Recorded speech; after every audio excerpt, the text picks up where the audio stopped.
Two dudes, one VHS. Rewind the time, no need to guess.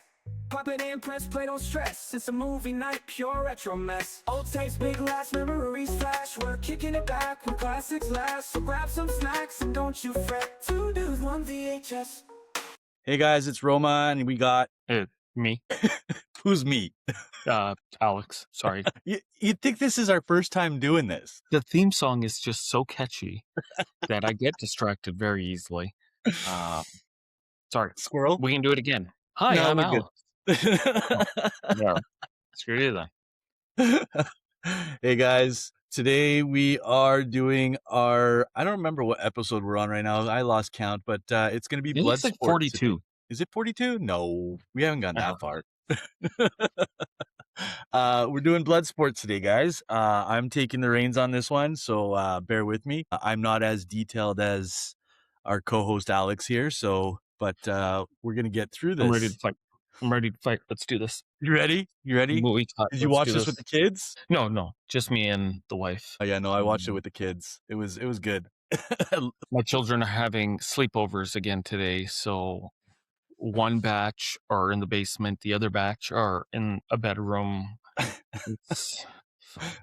They've taken over your studios, yeah. Well, that's so great times. I'm over here because I can't be in the basement, but I also can't be super loud because there's the other group in the bedroom. So it is what it is. It's 10 o'clock. They should be awake already. Teenagers, really? Yeah. I guess that's true.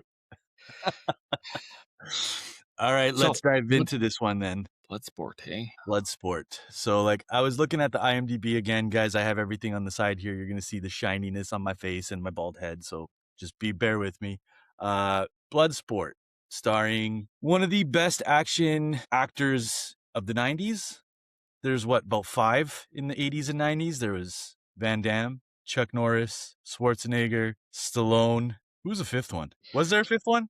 Maybe it's just a 4. The Rock? The Rock wasn't doing anything in the 80s or 90s. He was I still don't a know. kid in the 80s or 90s. Are you counting Dolph Lundgren? You can't. He's not really an action hero. He was the action villain in most of the movies that he was in, except for He-Man. Steven Seagal. Right. Yeah, I never liked Steven Seagal movies. This was directed by Newt Arnold, and obviously nobody's going to know who he is, but he did Bloodsport. But there were 2 other notable mentions for him. For me, was Godfather Part 2. Great movie. And then Blade Runner 1982, which we've all watched, I'm hoping, because it's a great movie as well. What now, if we were to compare those 3 most notable movies, Bloodsport, Godfather 2, and Blade Runner, nothing. There's no similarities. No similarities. None. None whatsoever. He had zero direction of what movie he was directing at that point. He just picked whatever he needed. I think it was just to pay the bills. You got 2 writers. There was Sheldon Lettich and Mel Friedman. If I butchered these names, I'm sorry, guys. I don't think they're listening. Yeah, okay. Well, if they are. Sheldon did a lot of Van Damme movies from what I can see. He did Lionheart, Double Impact, Bloodsport. He also did Rambo 3 in 88. So he assisted on that one. He has honorable mention on that one. And then for Mel, it was the only one that really I know was Poltergeist. He was he was in the editorial department for them. He didn't do any writing for them, just editorial stuff. But then you got the main star of the show, who is Jean-Claude Van Damme. He has 85 mentions. That's about it, which seems weird for somebody who was in, 80s and 90s, right? We did the same thing with Sylvester Stallone. Sylvester Stallone was in 138? And it was... I can't remember, but yeah. But Chuck Norris didn't have a high number either. So it's how did they get so famous with such little amounts of movies or mentions in movies and TV shows, right? And then obviously the one guy villain in this movie, Bolo Yeung, he scared the crap out of me in every movie that he was in. Every movie. He was great guy. He was great guy. He does play a hero in a Japanese movie that he's in, and it was actually really good. I can't remember the name of it, but it was so good. He has 111 mentions. He's been in 111 movies. Okay. Most of them obviously villains. Do you remember any of the other movies that he was in, Alex? I know he was in one with Bruce Lee. Yeah, Was that Enter the Dragon? Okay. What else was he in? No, I don't he remember. was in Bloodsport is my primary. Primary. So he was Yeah. in Fearless. He was in another movie with Bruce Lee called King of Kung Fu. And there's one, now I see the one that where he's a hero, where it's literally called Bolo. It's named after Okay. him. All right. He's a cop, basically. He was in Double Impact as well. He seems to be in a lot of the Hmm. Van Damme movies as well. So there's that. Then you got big, massive Richard, who's in the movie, the big biker dude, Donald Gibb. Mm. Okay. He's a biker pretty much in everything. Do you remember him in one of the other movies that we watched when we were younger? I remember. Revenge of the Nerds. Oh, he was the guy who screams out nerds. Yeah, all the time. That's all he did the entire movie was scream out nerds. Uh, such a class. He does a lot of action movies. He was in Hancock, U.S. Marshal TV series. So like he was in a lot of little things, but he wasn't really. This was his basically biggest role he ever had, other than Revenge of the Nerds. The one thing that I did miss from Bloodsport the first time I watched it is that Forrest Whitaker was in it. I Right. did not know His first role. Yeah. it was his first role. So I had no idea he was in this until I was like, wait a minute, is that yes he is. Plays a scumbag agent. Don't really like him in the movie. He's not the greatest guy. I don't know. Just both of him and his partner, they're just both like irrelevant, and we'll talk about it during the movie. But like their characters seem pretty irrelevant. There's no need for them. Yeah, there was no need for them to be in the movie. I guess it was fluff for the movie just to add extra parts to it, which we'll get to that as well too, because the one thing that really irked me in this movie was the flashbacks and the montages. Right. Yeah, I was doing a montage count. Yeah. One thing about this movie, being that it's a fighting movie, it's about the tournament. We've already watched No Holds Barred. Oh God. Yeah. And that movie we discussed was, let's get through this talking scene and get back to a fight. Let's get past this plot, get back to a fight. Right. Whereas this had long, drawn out story, plot devices, Right. flashbacks. There were parts in it where Van Damme, Frank Dukes, almost goes full comatose Yeah. for like 5 minutes. It's like, what is happening right now outside of his head? Like, are people all like, dude, whoa. Right when you go into the flashback scenes and you take a look at his face, yeah, you're right. It looks like he just goes completely comatose. And then it comes back after the flashback is done, comes back and zooms out to see his face again. He looks dumbfounded. It's In my mind, everybody else is like doing something different, like they're playing cards. He's back. Yeah. 100%. We lost you there, Frank. 100%. It's like, is he really going into like a full-on comatose during this entire 50-minute flashback? So weird. So the movie starts off where it's showing every wait. Okay.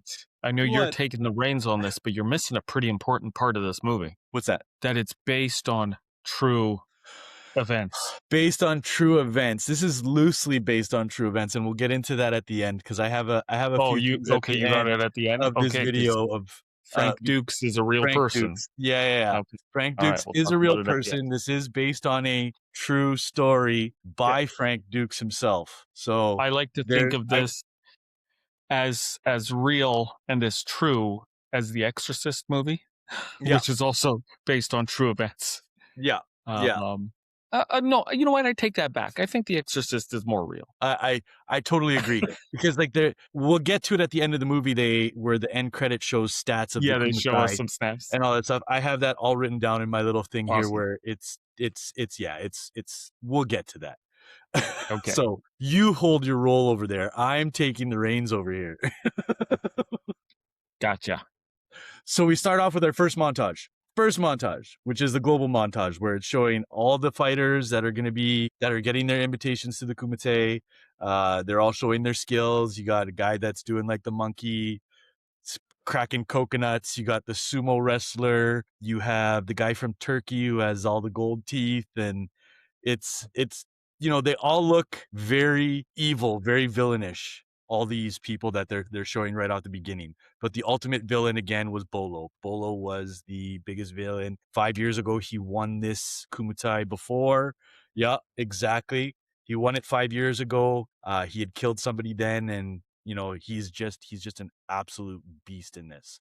Did So they then say, I may have missed it, did they say how often it happens? Is it it said every every 5 5 years? years. Yeah, It yeah, did? yeah. It Okay. said every 5 years. Yeah, that's what it said. That's the one thing that I remember from the movie itself, is that it was every 5 years.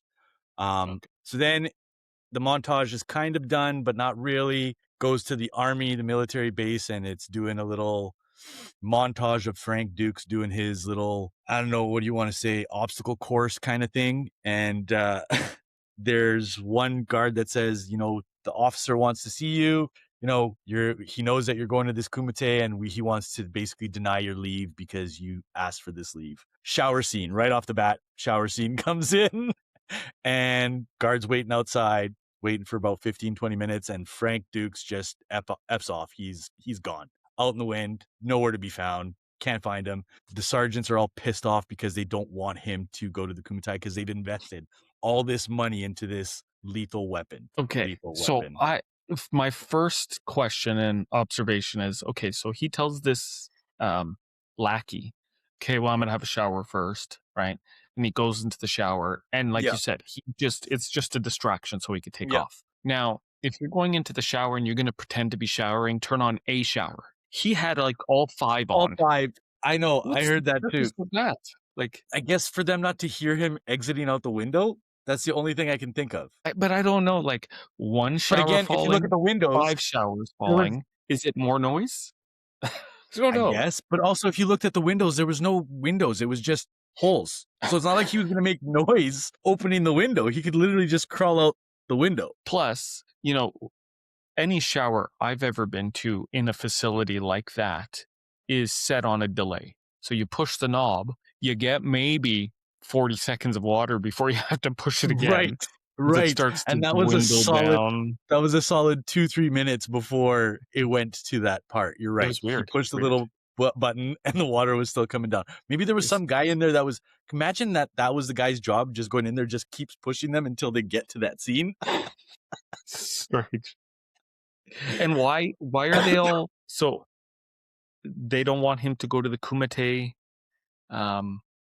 Because they invested. I know, but is it like a widely advertised? Is it on TSN?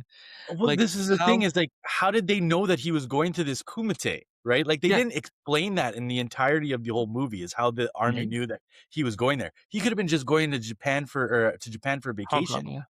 Or Hong Kong, in vacation.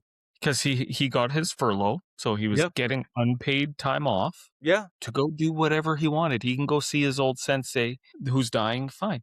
But dude, what are you blabbing around about the Kumite? And then the fact that everybody knows what the Kumite is?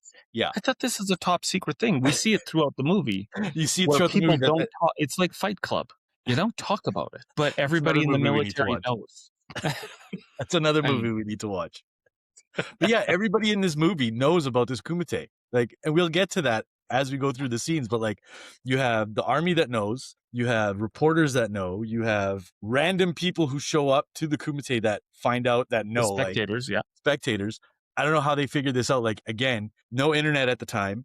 So it's not like they posted it online in the underground web kind of thing. Nobody threw out flyers advertising it to come and see the show and bet on everybody that's going to be in it. But this place is packed with spectators. How did they get the invitations too? Did it say? It didn't show it in the movie, but there was some random people that were getting the invitations from either their coworkers, partners, whatever. It didn't show how they got the invitations. Oh, so it wasn't like wrapped up in a chocolate bar. No, they had to find that. No, that's Willy Wonka. That's not. Oh, right.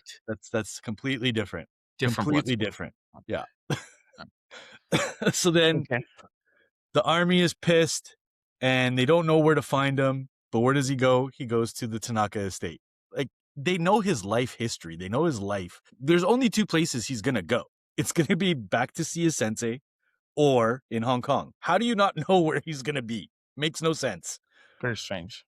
And this is where he's, his sensei's dying. He's telling his sensei he's going to go to the Kumite and fight for Senzo, who was his, well, let's say like stepbrother, half brother Yeah. kind of thing. And to make the Tanaka family proud kind of thing and whatever. And this is flashback number 2, where you see young Frank Dukes going into Tanaka's house and has the katana in his hand with 2 other white kids. And I don't know about you, but that French accent from the kid was really bad. So bad. So bad. And I was thinking about it. I'm like, do I remember this from the first watch? Because if I did, it's really bad, but I don't remember it being that bad. Was it that bad all along? I also don't remember it. All I remember is the fighting, really. Yeah.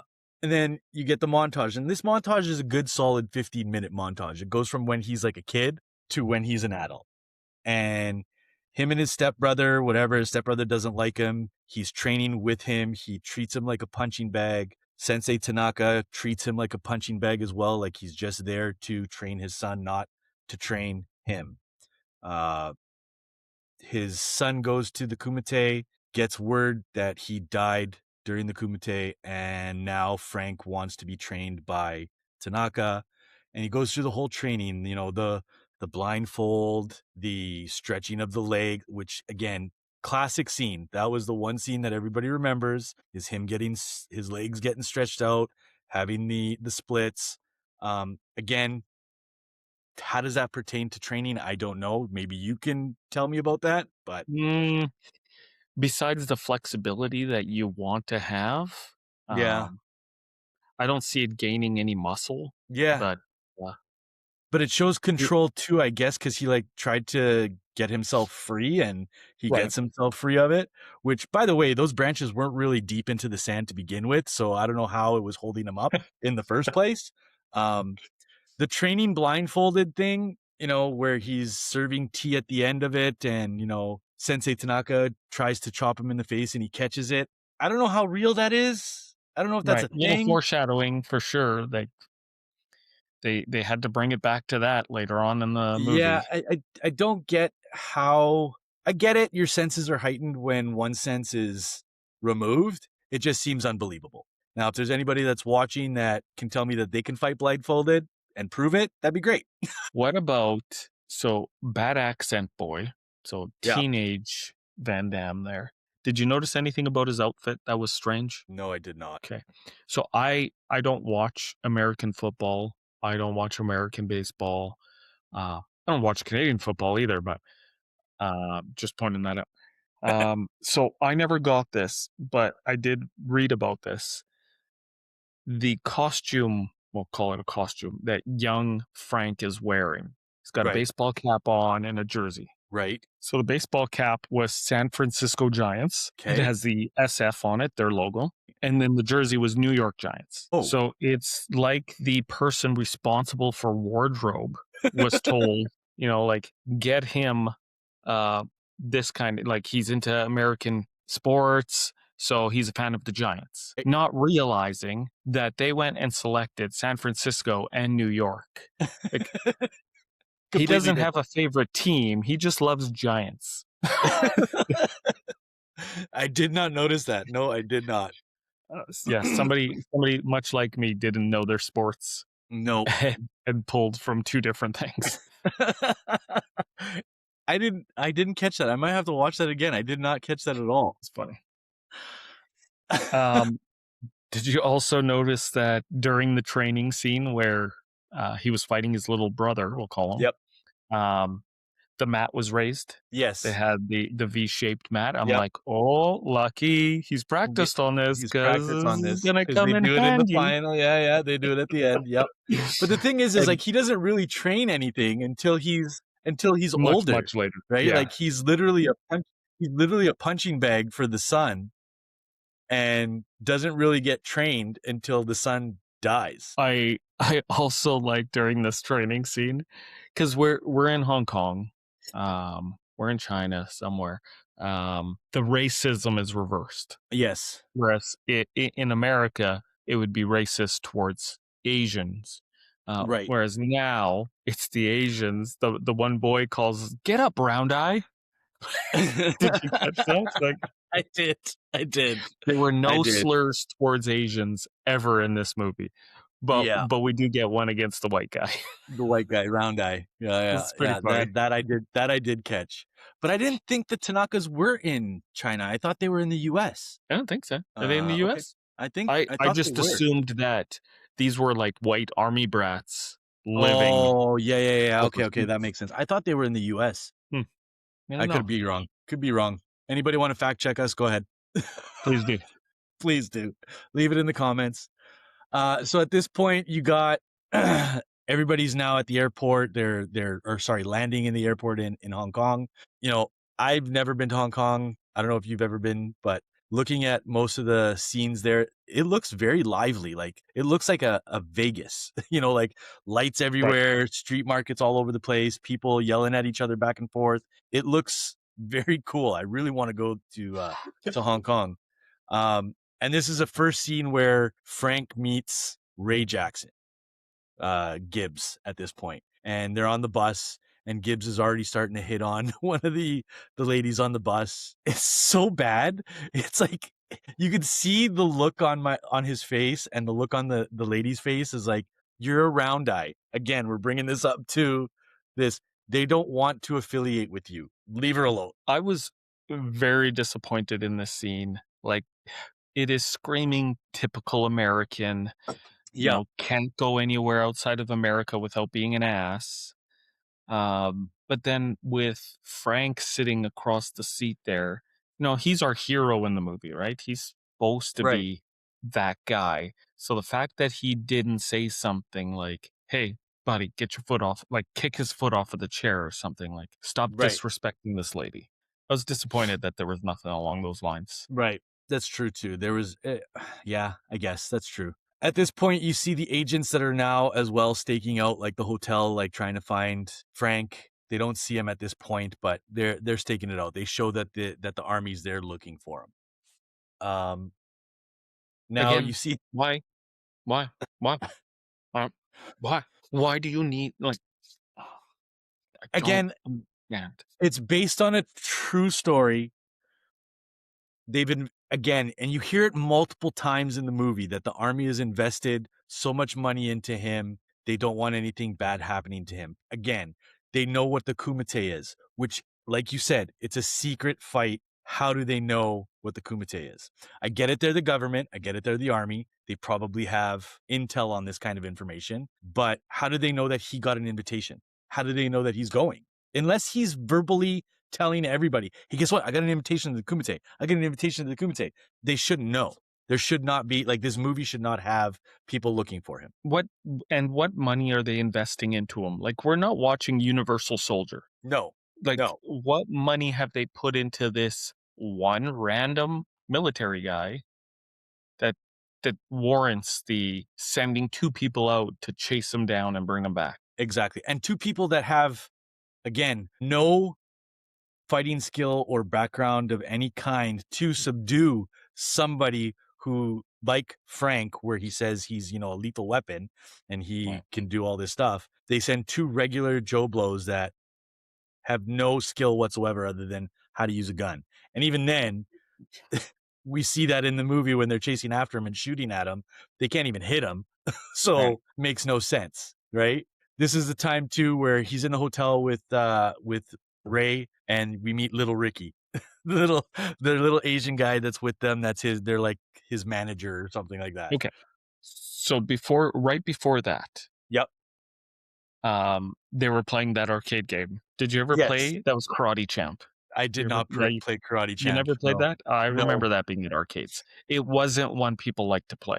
And why is that? Because it was dumb. The graphics are like, granted, the graphics of other games, but you're just, you know, like, kick, well, that's kick. That's the original. There were funner games like Pac-Man to play, I guess, but that was like the original games from like Atari. That's literally what it was. I remember wrestling on Atari. It was just two block guys facing each other, and it's like, It's still like Qbert was a funner game. Oh, Pac-Man that's such a was great a funner game. Yeah, I never Yeah. remember anybody lining up to play Karate Champ, especially as a one player like Jackson was. Yeah. But I'm just wondering if it was more foreshadowing for the Yeah, it had to. actual It was movie, right? actually the only time that Frank and Jackson fought. Yeah. Yeah, that's true. That is true. And it wasn't very, very big fight, but yeah, that was the first time that they fought. So are you going to say more about Ricky? I About don't their have a lot meeting with about Ricky, no. Okay, let me point out something. Okay. So they go to check in, and that we're here for the Kumite, whatever they say, and then the guy says to them, Mr. Lin wants to meet you or see you in room 310 after you check in.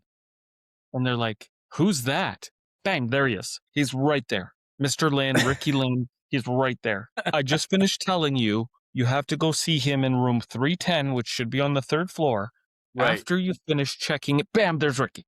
Why didn't you just say, this is Mr. Lin. He would like to speak to you guys. He is literally right here. Yeah, I did not catch that. It was very weird. All this hype about going to room 310. Bam! Hi, I'm Mr. Lin. What? So dude? Obviously a break in the script at that point. Strange. Or they were just trying to show that he's a hyperactive little guy that's trying to be, I'm here for the Americans. I want to make sure you guys have a good time, right? Because that's what he was. He was their hype man. Frank. Maybe the real Frank couldn't keep his story right. That's true too. That is straight up true. It's one of those things that you see it more so with all the accomplishments and everything like that the story doesn't add up, right? All right. So after this, they start having the conversation of the rules of going into the Kumite, and they go to the actual city, and you see all the dark little wall cities like going into the Kumite. Like, this is a spot that is hidden from everybody. You're going into these small little alleyways. There's no real map of how to get there. You have to show somebody has to be with you that knows the way to go. It's dungy. It's grimy. It's disgusting. Again, we get to that point where how do all these spectators come in there? How do these reporters come in there? How does it get to the point where there's hundreds of people watching these fights when it's supposed to be a secret society kind of fight? They enter the city, and Ray gives his invitation, and Frank gives the invitation to the two gentlemen that are there. Which, by the way, they're dressed in the all whites and everything like that. Who are these people? Who are they? I don't know. They don't show anything of who these people are. They don't tell anybody. Again, it's a secret organization. They don't tell you who these two guys are. The main emperor dude that's up in the top there. Who are these people that are running this Kumite? Who are they? Are they drug lords? Are they Chinese mobsters? What are they?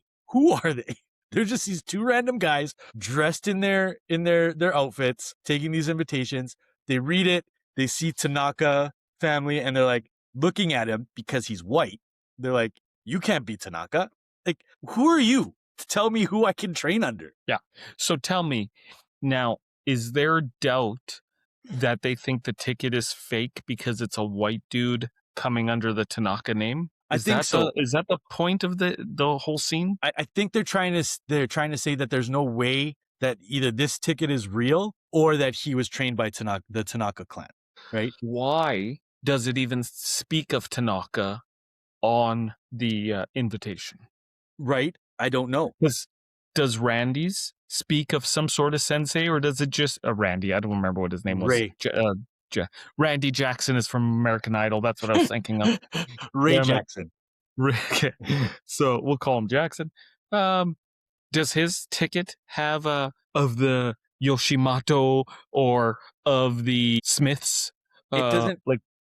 It would just say his name on it. It's his invitation. So why does Frank's say Tanaka? I don't know. And then again, like you just said, you just got to the point that I was trying to make at this point, is that it says Tanaka clan, but Ray, he's just a wrestler / boxer. That's all he does. So they don't question him as one of the Americans fighting in this Kumite again, because this is a world championship kind of fight where everybody, the best of the best from everywhere in the world comes to fight. Why would his not say anything but Frank's does. Again, this is another loophole in Frank's story that it doesn't make sense, right? I don't. And then he has to prove that he's part of the Tanaka clan with his. You know what? Before you mention the Domok that you're about to, Dimmock, yeah. is it maybe the invitation went to Tanaka, kind of like in Mulan, where the military request went to the father. Right. I mean, anybody could use it. So maybe it's Tanaka, and Tanaka gave it to Dukes to represent him, and then he's ill. I don't know. Jackson got it from his trainer. Maybe Jackson's went straight to him. Like maybe the invitation was never for Frank ever. It was for Tanaka. Again, but Tanaka is sick, so Frank, will you represent the Tanakas for this fight? Maybe that's what. Maybe, but again, it's not in the story. Yeah, they don't talk about it. They don't talk about it. They just say that the Tanaka clan, right? That's all they say. And you mentioned the brother died at a Kumite, right? Yes, that was at the beginning before in the first montage or flashback. Okay, so the Tanakas get invitations all the time to the Kumite. Like apparently, apparently, do you think they would have stopped after the first death? There's so many people around, and these people have gotten 2. Yeah. Oh, exactly. They got 2. Right, where one, the son already passed away. Now they're getting the second one. Like, how would they know that there's a possible second son? Or like you just said, if it went to the father, Mr. Tanaka, he's already in his probably 70s, 80s. 70s. Why would he be in the actual Kumite at that age? So why would he get a second invitation? Maybe the brother is still on the mailing list.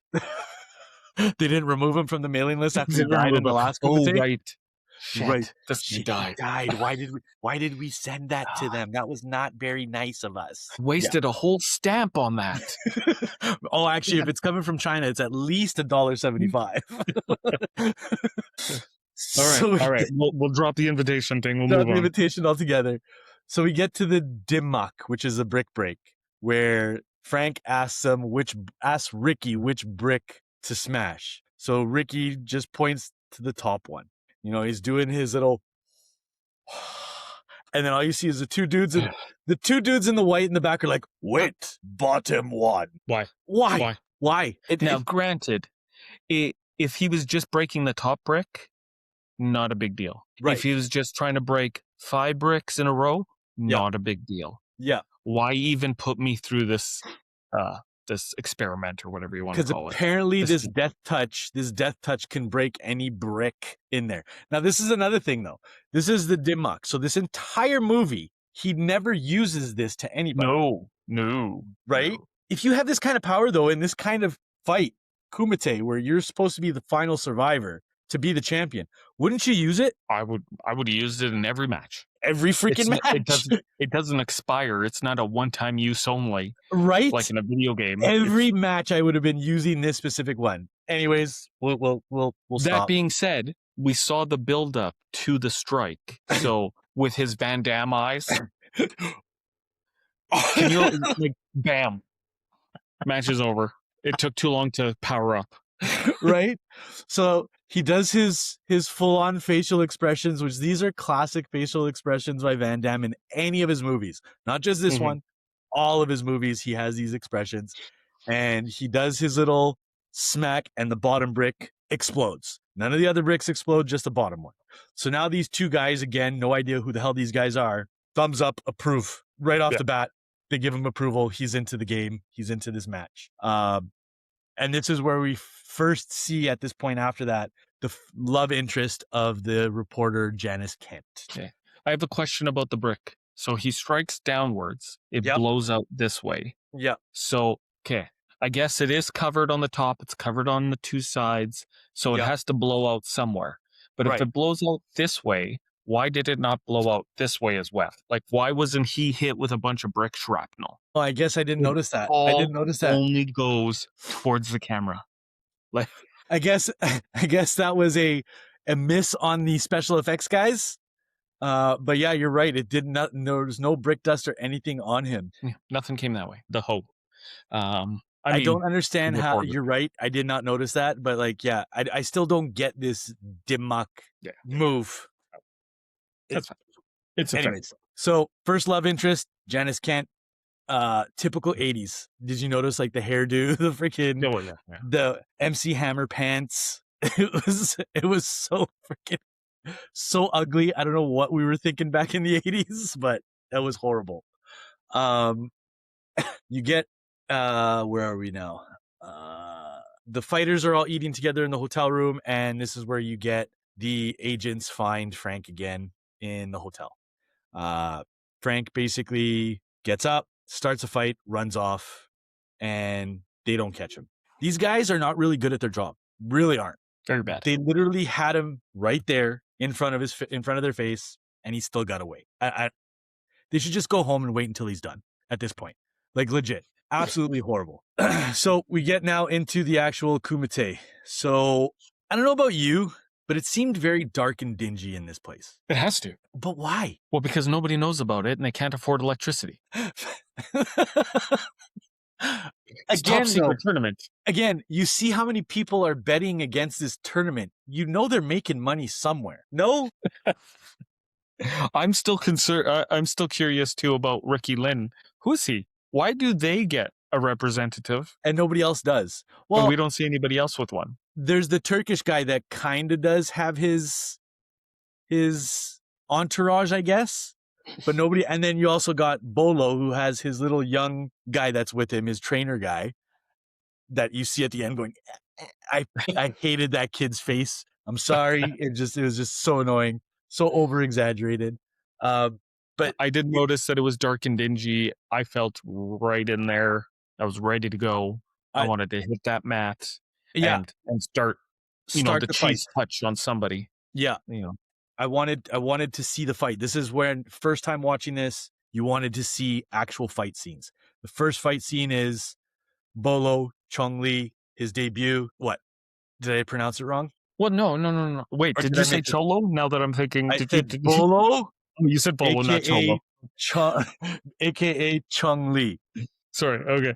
But no. What I was thinking, it just came to mind was before the first fight. Yep. We've got the judges in the middle. You called them the Emperor. Yep. And then two groups of fighters on either side. Yep. Now, I did a count. On Van Damme's side, there were 12 fighters. Okay. I didn't count Ricky. He was standing there. But there were actual 12 fighters. So let's say there's 12 there. There's 12 over here. We only have 24 fighters. This thing is 3 days long. It is single battle elimination. There is no mulligan if you lose a match. So with 24 fighters, why can't they wrap this up in an afternoon? I guess we saw like the first few fights were all under 5 minutes. Well, yeah. I just didn't understand. Yeah. And again, this is like it's not, this part isn't even a montage because it only shows at this point 3 main fights. You got Chong Li's fight where he takes the guy out and hurts him really bad in like 19 seconds, something like that. It was something ridiculous. He beat his own record from last year. I think it was like 17 seconds from the last Kumite. The next match was Jackson's match, where he basically headbutts the guy and knocks him out cold. So you're getting them mixed up now. Am I getting them mixed up? I was trying to keep a fight count as well because there's only 24 people, but because of the montages, it screws it up later. The very first fight wasn't anybody we knew. It was just 2 rando guys. Right. Super boring. Second fight was Jackson, where there's clearly no weight classes. Clearly. He beats that guy, and then he taunts Chong Li. Why? Because they're trying to portray him as the typical American who wants to start fights with everybody. Yeah, because even Chong Li is in the crowd. He's like, me? But then he has that. Problem? What did I do to him? That evil villain grin when he does that as well, right? So again, he provoked this guy for no reason. True. And then the third fight is Chong Li's. The fourth fight is Frank. And this fourth fight, I watched it again. I watched it 3 times, and I used the stopwatch because I wanted to see if they were accurate. Said that it was done in 12.8 seconds. So from start to finish was 1 minute and 11 seconds. Well, see, that's what I'm curious too about, because in this fight, the guy, well, Frank goes to punch him again while he's on the mat, and the guy just goes. No, that was the Turkish guy. Or yeah, what did he didn't fight the Turkish guy? He fakes a pass out. Right. That's right. And then is that the 12-second mark? Like, when he faked that pass out, did they call victory there? Because then he gets up, he comes after him again, and we see Van Damme doing Van Damme doing his Van Damme kick, right? I don't know, but like from start to finish, I did it from when he passed out. That's what I did it by. Not based on when he got back up to try and fight Van Damme. It was still 1 minute and 11 seconds from start till that point. Now, I know that's movie magic. I know they have their little scenes and stuff like that, but like, it's like fight, they run at each other, he hits him, he's on the floor, he passes out. Minute and 11 seconds, not 12.8 seconds. It was literally a full 60 seconds longer than what the actual record is. So I don't understand if it was supposed to be a fast scene, they didn't make it a fast scene. That's my thing. I love that it's bothering you. It does, because same with the Chung Lee one. He broke his official record before, and that one was closer to the 17 seconds. That was like 30 seconds almost. So like they didn't do it accurately. Like if you're going to make it where he beats his record, make it to 12 seconds, right? Don't say it's 12 seconds and then expect me to believe it, because now I'm older. I'm not the same kid watching it when I was younger. I'm going to go 1 Mississippi, 2 Mississippi, 3 Mississippi to see how long it actually is. Right? Yeah. I'm super excited that this is bothering you this much, because I want to do Fast and the Furious at some point. Oh God. And when we start talking about these 10-second cars that the quarter-mile race takes 5 minutes long, or the freaking airplane fucking road that they're on for like 9 minutes trying to stop the airplane. It's going to be great. Like, this freaking tarmac is probably the size of Canada if it's that long. It's going to be great. Okay. Jesus Christ, I can't wait for that one. So, yeah.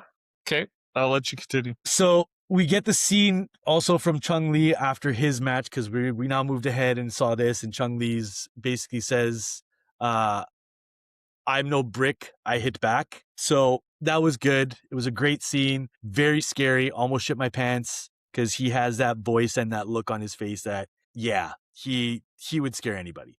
And to this day, I don't know, is he still alive? Do we know if he's still alive? Yeah. He is? Yeah. I wonder if he's still doing any of these villain movies. No, he's lost a ton of weight. He's obviously super old now. Yeah. So he's typical old man look. So after this fight, you got Frank and Janice who go on a dinner date. You know, they wake up in the same bed together. She's still trying to get into the Kumite with Frank. Right? Like, and then, you know, day 2 comes in and she's in the Kumite with another dude. Okay. You skipped past. What did I skip past? So in that morning at the hotel. Yeah. He seems to be really falling for her. Yeah. We also get a Van Damme butt scene. Now, if we're going to do a lot of Van Damme movies, we've got our normal booby counter. Yeah. We're going to have to do Van Damme ass counter. Because I'm pretty sure his ass appears in every single one of his movies. At least once. If not multiple times. I read a thing saying that whenever he's doing his ass shots, he's always on his tippy toes so that he tightens his ass up even more. It's like, oh my God, dude. See, but not only do you see the butt cheek scenes or ass scenes, you also see in every movie of his the split scene where he's on the chairs. 100%. Like we had 6 in this movie. Easily 6 in this movie. But yeah, all lovey-dovey with this chick who is clearly just using him to get into the Kumite. Yeah, clearly. And then, like you said, on day 2, like not even day 2 because it's that day when they woke up at the hotel. Right. Sorry. So it's that day because he's got to leave to get to the Kumite. And he gets there and she's already there before him. He leaves first because he gets dressed. Yep. Heads out to go there. He's got nowhere else to be but there. Huh? He's not going grocery shopping. He's going straight to Kumite. Right. She had time to do that hair, get on that gown, find another dude to manipulate, get him to admit he's going to Kumite, get him to invite her to Kumite. Yeah. And she's already there before Frank. Exactly. It makes no sense. Because she was still in the bed in her lingerie before, and he was already dressed and out the door. Don't get it. Frank, don't understand your stories are screwy here too. don't know what happened. Either the story is screwy or the people who did the the script screwed this up, right? So now we get to montage number, I can't remember now. Are we on number 4? 3, I 4? think this is the 4th. Sure. This is the 4th one. Montage number 4, all the different fight scenes. You got monkey style versus sumo wrestler. You've got what else? I'm sorry, I wrote these all down. I don't have them all in here. Oh, the Thai fighter. We see Paco for the first time, and he was the Portuguese guy I mentioned in our pre-watch. He's also actually Italian. Oh, is he? He's a half. His Half. parents, Portuguese and Italian. He's Muay Thai, right? He's Muay Thai, yeah. And I don't know if you mentioned it. I don't remember if you mentioned it in the beginning, but none of these people besides Bolo and Van Damme are real actors. All these fighters are authentic fighters. Like the Muay Thai guy is a legitimate fighter. The monkey style guy, I looked up his name, Moko or something like that. Right. Yeah. He's monkey kung fu style. The sumo guy is a fighter too. Actually, a sumo guy. That the real Frank wanted to only use real fighters. Oh, so which is why Frank actually helping direct this movie? Yes. Yeah, he was. And he's the stunt choreographer or the fight choreographer. There are no stunt actors. Yeah. Everybody does their own stunts because they're all just fighters. Yep. And some of the fights look bad because they don't know how to pull their punches. Right. So there were some. Yeah, cool. You're right. Like the one that we were talking about, Paco and Chong Li. This is the one where we really see the first blood in the Kumite, because Chong Li basically knocks him out and breaks his leg, and you see his leg bone sticking out of his leg. And I was like, that was the first scene when I was first watched it that I was grossed out, and I was like, also at the same time, like, yeah, this is awesome. It was a great scene, great fight scene. Chong Li did a good job in it. The montage itself was good. I just wish they were longer fights. The fights were all short. They were all 30 seconds to a minute before it was when it was done. And again, like you said, kind of like No Holds Bar, is they would go to story straight to the fight scene. But the fight scene in No Holds Bar actually lasted 15, 20 minutes, right? In this one, it's a happy medium between both. You had the dialogue, and then you had the action scenes were basically timed exactly the same. 5 minutes, 5 minutes, 5 minutes, 5 minutes. I really wish the fight scenes were longer. That's just my opinion. You get to day 3 now, I think. This is where montage number 5 happens with all the fight scenes. So day 3 is the last day. You missed on the second day. Is the day that Jackson goes up against Chong Li. Oh, right, because this is where... Right. So montage continues. Montage continues because Chong Li... Sorry, my notes are all mismatched. I already told you this. I was screwed up. Chong Li kills one of the fighters. He breaks his neck. And this is another thing, too. It's like, it's guaranteed at least one person's going to die. You guys know what you signed up for. And like, Chong Li... Yes, I think he's an egotistical, arrogant bastard. He's constantly getting everybody, like, cheer for him. Sure. He wants to hear his name being spoken in this. And he kills the guy, and they all start chanting his name. But then the ref checks, and he's dead, and they all, like, start bowing. It's like, no, you guys wanted this. This is literally what you guys came here for. Yeah, I get that, but I think the bowing... where they all turn is they're all facing the altar. I think they're just taking a moment and praying for Buddy's soul, whatever you want to say. Chong Li's being arrogant at this point. He's like, you guys suck. Arrogant. Yeah. Right? Yeah. And then you're right. So now you got Jackson versus Chong Li, and it was a good match. It was a decent match. Jackson got a couple of hits in it. For somebody who was like all big, tough, head solid like concrete, I thought he would have knocked him out at least with a headbutt. He didn't even do anything, really, to Chong Li. He had that match in the bag, but then, much like Chong Li, who likes to hear his name, he started celebrating after 10 seconds. He's like, yeah, he's down. I got him. No, dude, like Van Damme is telling him, like, turn around. Focus. Get back into the fight. Focus into this. And then, sure as shit, like you said, Chung Lee turns around, knocks him out, and then stomps on his head. And this is where you get the Van Damme look on his face. Yeah. No! Eyes all popping out. It's where like, he's got like he's super tense. yeah. Again, why would they have to do that in slow motion? Yeah. Why does his facial features always have to be in slow motion? Why are you so upset? Your buddy's in a fight. It is essentially to the death if it needs to be. What, like, dude? I just don't get it. I don't get why he was all upset about it. It's like, yeah, fuck. Yeah. He lost. He lost. It was done. It was done within seconds. So Frank goes and visits Jackson in the hospital after this because, it's a day of rest. They don't do the semifinals and finals till the next day. And they sees him and he bows that he's going to beat him and get his bandana back. What's with the bandana? I don't get it. I didn't understand it. I know it's to play mind tricks, but it's a bandana. Like, yeah, I don't get it. What I didn't like is the next montage, which is the super sad one, where we get to hear some slow music as he's riding the train, as he's out for a walk. Like, dude, you've known him at this point for 2 days. And what makes you so close? The fact that maybe you're both American? Really? Yeah. I don't. For them to have done this where the reporter is his love interest and in 24 hours, they're together and in love. And then again, Jackson and Van Damme or Frank are like the bestest of friends. Like they've been friends since they were 12 years old. Yeah. Makes no sense. Had they done that, had they said, they both got there and they recognized each other from years ago, like they do the big handshake, something, but nothing. Like, dude, they don't even know each other. Yeah. So now we get to the final battle because it's basically, we all know that Dukes wins his semifinal, Lee wins his. They're in the final match, day 3 or whatever it is. And the walk-in of both of them are coming in.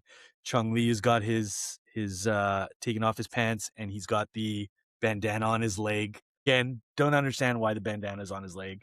But then you got his little, I don't know, trainer, whatever he is, puts in the little white pill in his shorts. What's the white pill? That? Yeah, what is that? What is it? Right? And we'll get to that later on in the fight because I have a few things here about the fight scene and everything like that, right? You got Frank that goes in, he sees the bandana on his leg and he has that look on his face like, he's pissed off. He's got that bandana. It's his best friend's bandana. He shouldn't have it on his leg. Fine, whatever. You've known the guy, like you said, 48 hours tops. Don't understand why he's your best friend. Clearly in the beginning of the fight, Frank is faster. His fighting skill is, I'm going to say, better than Chung Lee's fighting skills. And Chung Lee knows this. You could see it in his face that he's stunned that this white guy is better than he is, right? So he ends up giving him, I think it was a roundhouse kick, knocks him on the floor, and Chung Lee goes to his pants, grabs that pill, and I don't know about you, but that pill was probably no bigger than a Tums, okay? Yeah. No bigger than a Tums. He breaks it up in his hand and he throws it in Frank's face, and it was this big giant white cloud of powder, okay? Now, I don't know about you, but also, wouldn't the referee also have seen this white substance? And wouldn't they have not have stopped the fight? Because the rules were, it was submission, it was give up, or submission, death, or knockout. Those are the only 3 ways of winning, right? But it doesn't say how you get to that. I guess, that's only how to finish the match. What is he throwing in his eyes? What is that? Yeah. Is it salt? Is it chalk dust? What is he throwing in his eyes? What I don't understand is there are no rules. Right. Okay? So those are the 3 ways to end the match. Right. But how you nut shots, which we didn't chat about when he did the Johnny Cage splits and nut shot. Right. Sorry, I missed that part. But yeah. Now, if it's illegal to use a substance like that, because he hit it in the shorts, right? So clearly it's frowned upon at minimum. But you're right. He does use it. They don't call timeout or stop or anything. It's just keep going. Keeps going, which makes no sense because, again, like you said, he's hiding it. So obviously they're not supposed to be using anything like that. So you think they would have stopped the fight because, again, it wasn't a small little cloud of white that went into his eyes. It was a lot. It was a lot. Like his whole freaking head was a white powder, right? Did you also notice it didn't blind him immediately? Immediately, no. It was one of those things where it was like slow acting blindness. Yeah. And when they did the scenes of what it looks like with the camera blurriness. footage, the blurriness, I was like, he could still see. Yeah. If that's what it looks like, he could still see. And I know you have a lot of comments about this fight. I can already tell you're going to have a lot of comments about this fight because in the beginning, he's completely blind. He doesn't know what's going on. He's just throwing swinging punches and kicks randomly out of nowhere. And then we get a flashback I think we're on number 9 now, of him with the tea and the training with Tanaka with the blindfold. And again, like we had at the beginning, he's in a comatose when he goes into these flashbacks. Yeah. Wouldn't Chang-Li be beating the shit out of him at this time because he's flashbacking? So many opportunities to knock this guy out. Knock this guy out because he's literally just standing there with a dumb look on his face, having these flashbacks. And not only that, it's in slow motion too, this entire thing, where you see him doing this, right. Yeah. Like, so bad. So all the sounds. The sounds that came out of his mouth. Yeah, Chang-Li was doing well. Like, okay, he's blinded now. He stomps on his stomach. He hits him here. He hits him there. He could have ended the fight at any point. Any point at this time. Wasn't. You could have stomped on his face. But now he's waited until he has become Zen and can now see in the dark, essentially. Yeah. Essentially seen in the dark, like Chang-Li pushes the ref into Frank's direction. Frank's about to punch him, but realizes that it's not. Chang-Li pushes him aside. And you get, the slow-mo montage of now him being blind, fighting Chang-Li with his 4 roundhouse kicks that none of them make connection. Because obviously, Chang-Li's moving away, but that was the one thing that my son said. He's like, he's not even connecting. Why is it showing this? I'm like, because it's showing him fighting, right? And he's basically overpowering Chang-Li at this point as a blind man, which I don't get. I don't understand. I still don't get it from the beginning in the training. I don't get it now at the end of the movie. I guess it's for the storyline. And he makes Chang-Li say the magic word at the end of the fight, which is mate. Right. And he does say it, and they all celebrate that he gave up. Now, I know you have some questions about this. I know you said in the pre-watch that you said that you can't wait till the blind fight scene. So now I want to hear what your comments are. Well, it's just the fight. So he's blinded. Yeah. Okay. Now, if I were to throw something in your eyes right now, you've got it in your eyes. What is your reaction? What is your eyes? Are your eyes going to be bug-eyed? No, you're going to be closing your eyes and like trying to rub whatever's in your eyes out. Yeah. I don't get it. Like enlarging his eyes. Does that, so first off, normal eyes, I can see everything. Bug eyes hasn't changed a thing. Yeah. It's not like bug eyes gives me extra view of the surrounding areas. It doesn't make things clearer. I don't go from 20/20 to better than 20/20. So the bug eyes, outside of being just Van Damme's signature look, doesn't help in a fight. If anything, he should have been squinting and blinking to water his eyes up. Yep. You get the crap out of his eyes. But it just doesn't make sense. If you really want to mimic the tea scene, then why not close them completely? Like go full blackout and just do that. Right.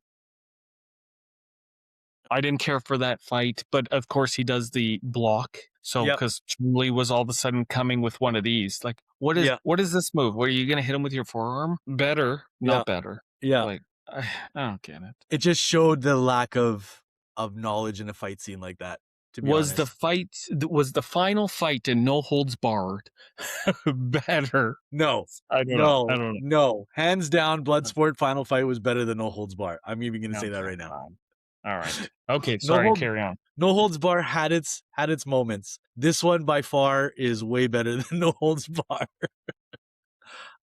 So that's done. He's the champion of the Kumite. he's told, the army guys that once he's done, he'd go back. So the final scene that they show is the two dudes waiting for him at the airport, basically just looking at their clock saying, he's late. He's not even here. We got duped again, blah, blah, blah, blah. And then all of a sudden you see him, he's already in the plane waiting for them guys, saying that they're late. So he duped them again. And he sees Rachel, basically does like a salute to her, and then the final scene, Van Damme doing this, and then it has the final credits. And this is where, again, I didn't do a full deep dive. I have a bunch of stuff here. It's just, the credits, final scene. Okay. Before we get into Frank Dukes. Yeah.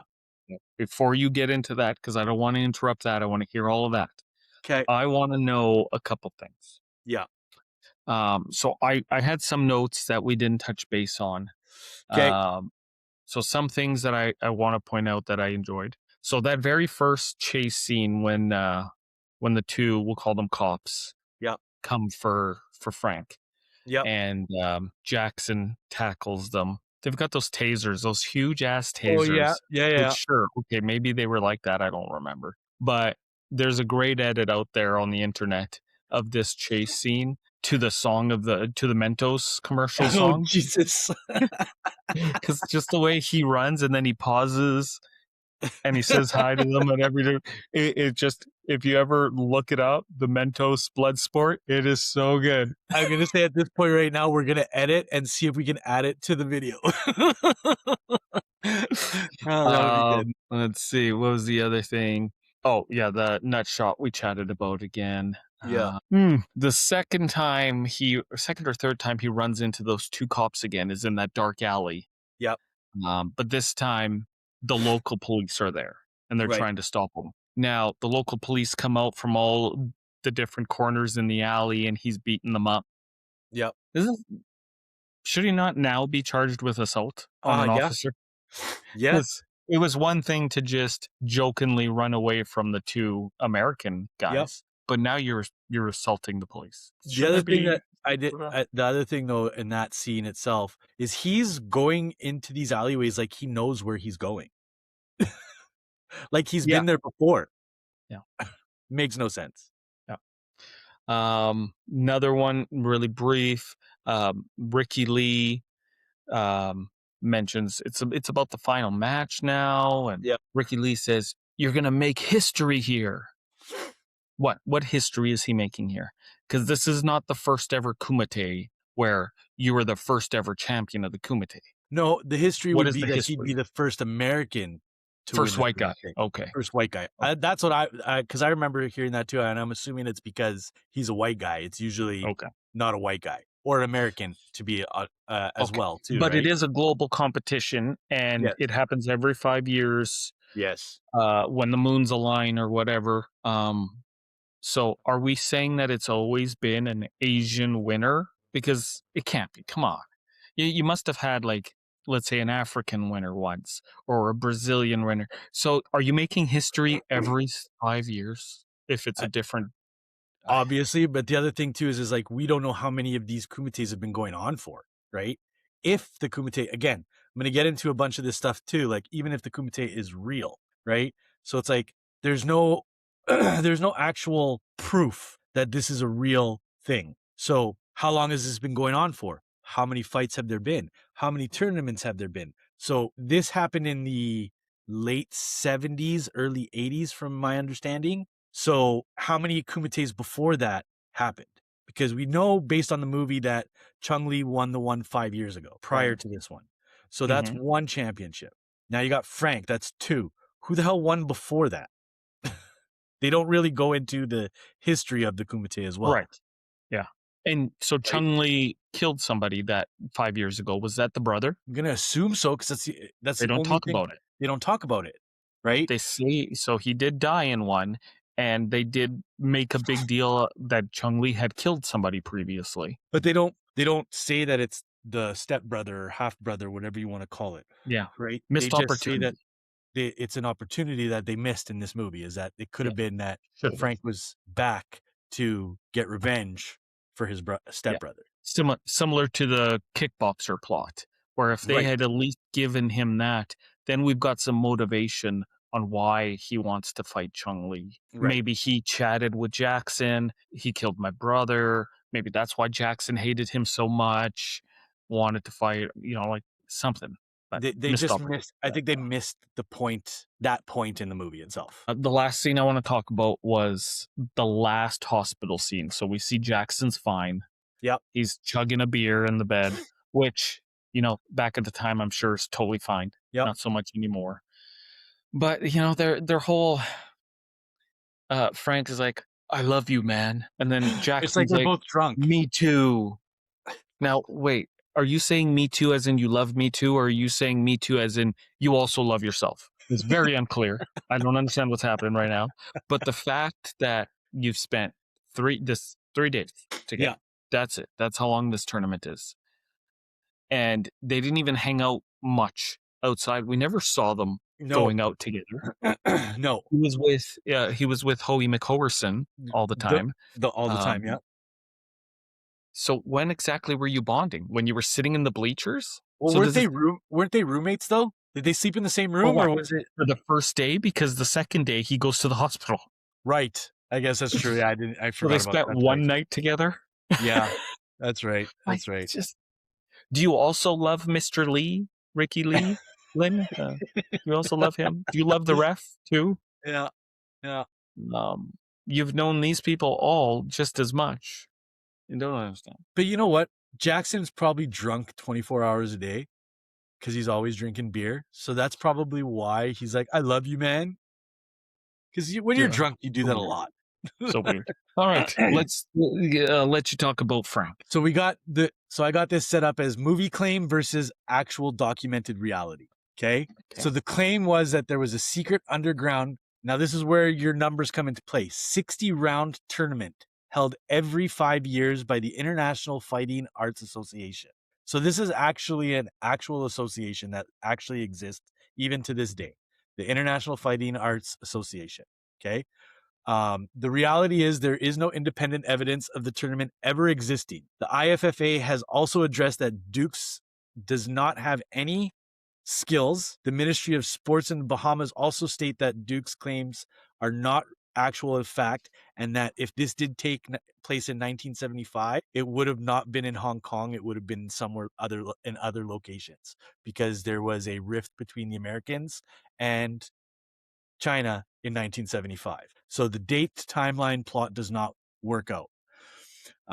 Also, Duke's primary witness, Richard Bender, confessed that Dukes coached him on what to say to the Bloodsport screenwriters. So that's number one.